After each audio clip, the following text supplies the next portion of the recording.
3,500 million years of organic research and development into the process of respiration.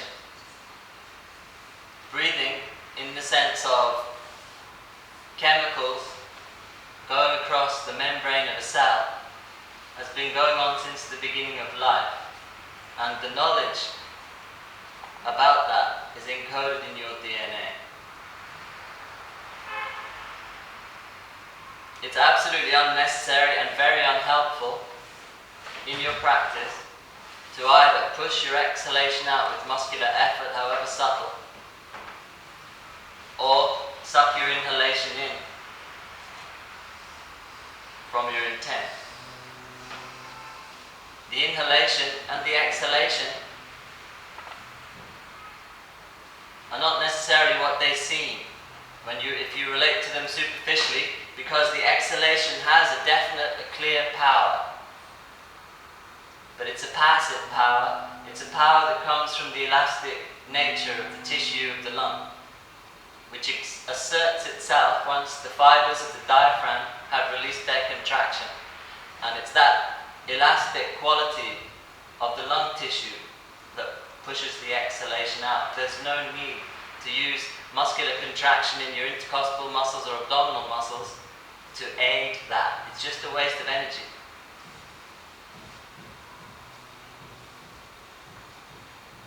Inhalation can also, if not looked at deeply, can easily be taken to be an active event in which you're sucking the air into your lungs. But actually it could be said to be an active event in that it involves muscular contraction.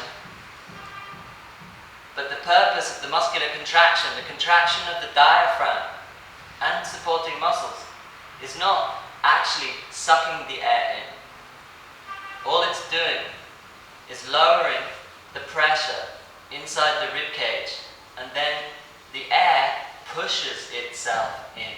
So the flow of air into your throat is passive. The air, the environment, life, the world is pushing itself into you because you've surrendered to make that possible. In other words, you're not pulling it in. You're not sucking it in. You don't need to gulp your air in, and you don't need to push your air out. This is an incredible waste of energy, and if your yoga posture practice is genuinely effective and subtle, if you are applying the significance of the word hapa, which means balanced effort or effortless effort, then that effort on every breath of pushing your exhalation out and pulling your inhalation in can be more than the rest of the effort that you're making in your practice, and it can exhaust you.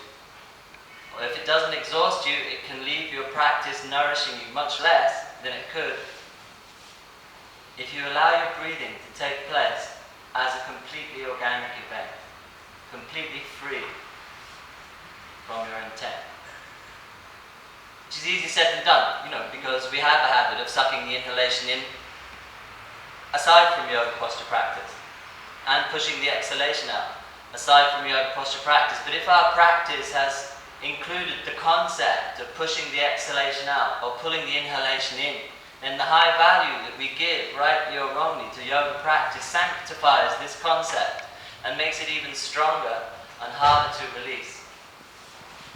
And you can't release it by telling yourself you're not going to do it anymore. It doesn't work like that. You have to notice that you're doing it, and without judging the fact that it's happening, recognize that it's not necessary.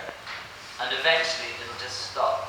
Eventually might be 10 or 20 years, so you don't have to expect it to stop this morning. It can take a long time to release the imposition that we carry on our breathing.